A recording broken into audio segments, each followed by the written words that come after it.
Question 2, we've got to do the same sort of thing again, but this time leave it in a specific form. And this is specifically because we've got to try and do differentiation to this later on.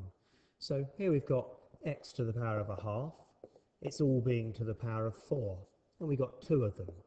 So we've got 2 times these two things together gives us 2. So we've got 2x squared for that one there. Whereas this one, we've got 2 to the power of 4 and x to the power of a half, all to the power of 4. So here we've got 16x squareds. Because the 2's inside the bracket this time, it's being raised to the power of 4. Here, I've got 8 to the power of 2/3, which we'll have to work out in a second.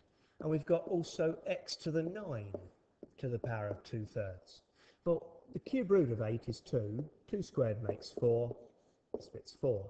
Here we can just times the two powers together to give us x to the power of 6. Next one, let's just do the numbers first of all. 27 divided by 3, we know that that's 9. And then we've also got x divided by root x. We did that in question 1. That's x to the power of 1 divided by x to the power of a half. Of course, it's x to the power of a half. So the answer we're looking for is 9x to the power of a half. Similar idea here. You can see that 21 divided by 7, the answer is going to have a 3 in it. Let's think about the other bit. X to the half divided by x squared. So we're doing a half, take away 2, which is minus 1.5, or minus 3 over 2. F, let's do the numbers again. 15 divided by 5. Again, I've got a 3 here. And this time I've got x cubed divided by x to the half. 3, take away a half is 2.5. And I write my 2.5 as 5 over 2. Get to G here, we've got to do 2 bits to it. We've got to do 8 to the power of a third, similar to what we did up there in C. And we've got to do x cubed to the power of a third.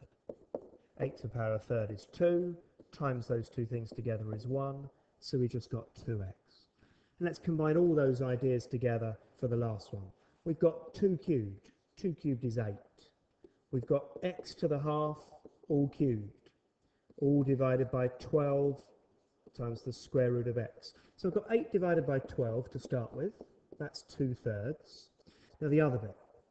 Here, x to the power of a half cubed is x to the power of 3 over 2.